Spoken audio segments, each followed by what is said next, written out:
MP DElEd वाले सभी students का यहाँ पर योग शिक्षा का जो पेपर है 25 नंबर का क्वेश्चन पेपर आ चुका है और कल यानी कि 16 जून आपकी परीक्षा में ये जो पेपर है पूछा जाएगा। बिल्कुल आपको क्या करना है, इस क्वेश्चन पेपर को ध्यान से देखना है और अच्छे से इन प्रश्नों को याद करके ही जाना है। जो बच्चे आज हमारे साथ नए जुड़े हैं, माय डियर फ्रेंड्स, वीडियो को लाइक कर चैनल को सब्सक्राइब जरूर करें और इन प्रश्नों को याद कर लें, क्योंकि ये प्रश्न आपकी परीक्षा में आ रहे हैं और आपसे ये प्रश्न पूछे भी जाएंगे। ठीक है, तो बिल्कुल मेरे सभी प्यारे भैया बहनों के लिए लगातार मेहनत प्रयास हम कर रहे हैं। तो सभी बच्चे क्या करें, वीडियो को लाइक कर चैनल को सब्सक्राइब जरूर करिएगा, क्योंकि आपके लिए प्रयास, आपके लिए मेहनत हम लगातार करेंगे, मेरा आपसे वादा है। ठीक है, जैसा कि आप क्वेश्चन यहाँ पर आप देख पा रहे हैं, सबसे पहले आपको सही विकल्प वाले क्वेश्चन दिए जाएंगे जो कि आप स्क्रीन के सामने देख रहे हैं।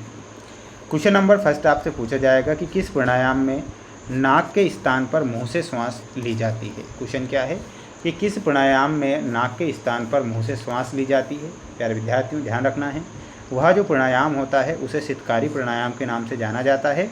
इसमें क्या होता है, नाक के स्थान से ना लेकर मुंह से सांस लेते हैं, उसे शीतकारी प्राणायाम बोला जाता है। ठीक है, तो इसमें आपको शीतकारी प्राणायाम करेक्ट ध्यान रखना है। अगला क्वेश्चन है कि योग का प्रभाव पड़ता है। तो योग का जो प्रभाव होता है किस पर पड़ता है। श्वसन तंत्र पर योग का प्रभाव पड़ता है, त्वचा पर योग का प्रभाव पड़ता है, रक्त संचार पर योग का प्रभाव पड़ता है। तो यहाँ पर उपरोक्त सभी यानी कि तीनों ऑप्शन हमारे सही हैं, तो तीनों ही ऑप्शन आपको करेक्ट ध्यान रखना है, उपरोक्त सभी। अगला क्वेश्चन आएगा कि किस ग्रंथि को मास्टर ग्रंथि कहा जाता है। प्यारे विद्यार्थियों, किस ग्रंथि को मास्टर ग्रंथि के नाम से जाना जाता है।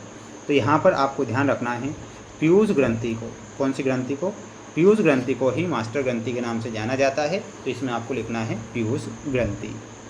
योग शब्द की उत्पत्ति संस्कृत भाषा के किस शब्द से होती है। तो योग शब्द की उत्पत्ति संस्कृत भाषा के युज शब्द से होती है। तो यहाँ पर आपको लिखना है युज भाषा।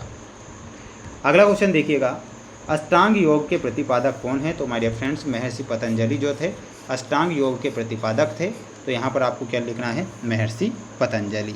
मेरे सभी प्यारे भैया बहनों से मेरा इतना कहना होता है कि आपके लिए मेहनत और प्रयास हम करते हैं, तो आप एक काम जरूर कर दिया करें कि वीडियो को लाइक ज़्यादा से ज़्यादा करें ना। कोई लाइक करने में कोई पैसे वैसे तो लगते नहीं है ना, कर दिया करो यार। अगर प्रयास और मेहनत कर रहे हैं आपके लिए तो ना, बाद में आगे आपकी मर्जी है ना।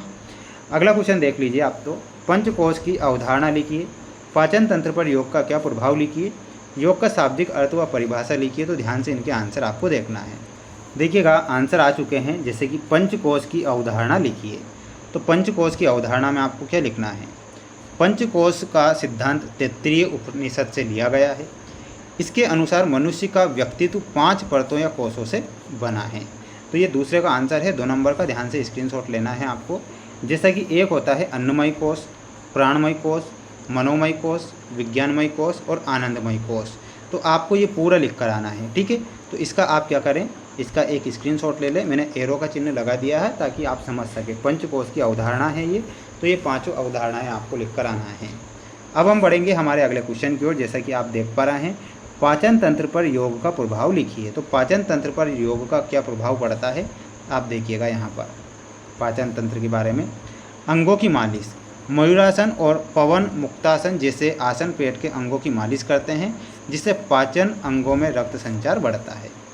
इसके बाद आपको क्या लिखना है, तनाव में कमी में योग तनाव कम करता है, जो इरिटेबल बाउल सिंड्रोम जैसी समस्याओं को ठीक करने में मदद करता है।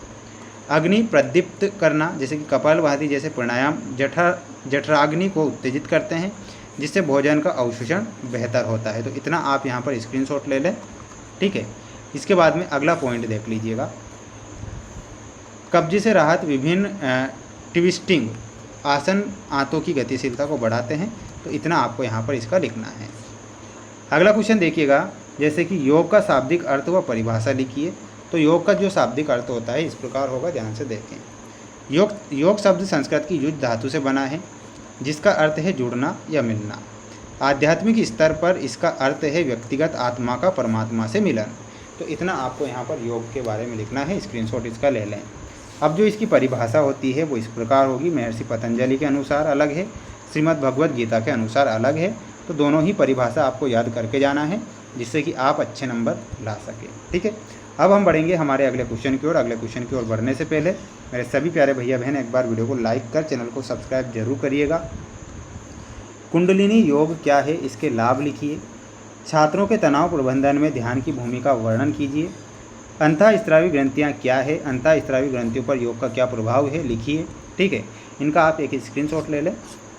और इसके बाद में ये 7वां और 8वां जो क्वेश्चन आएगा 4 नंबर का आएगा। ठीक है, जैसा कि महर्षि पतंजलि के अष्टांग योग का विस्तार पूर्वक वर्णन कीजिए। योग के क्षेत्र में किन्हीं 2 योग संस्थाओं के योगदान का उल्लेख कीजिए। ध्यान का क्या अर्थ है, ध्यान के लाभ समझाइए। तो स्क्रीनशॉट इसका ले लेना है क्वेश्चन का। और इनके आंसर आपको कहाँ पर मिलेंगे मैं बता देता हूँ। चैट जीपीटी, देखिएगा अगर सुविधा हमें दे रखी है ना चैट जीपीटी की, तो चैट जीपीटी के माध्यम से इनके आंसर आप निकाल सकते हैं। ठीक है, बिल्कुल पढ़ सकते हैं, मेहनत प्रयास कर सकते हैं। और इसके बाद में माय डियर फ्रेंड्स, आपका जो ये अगला जो सेट पेपर है ये भी मोस्ट इम्पोर्टेंट है। ये सेट पेपर भी बहुत जल्द बताऊँगा मैं आपको, तो बिल्कुल चैनल पर बने रहें। मिलते हैं नेक्स्ट वीडियो में। जय हिंद।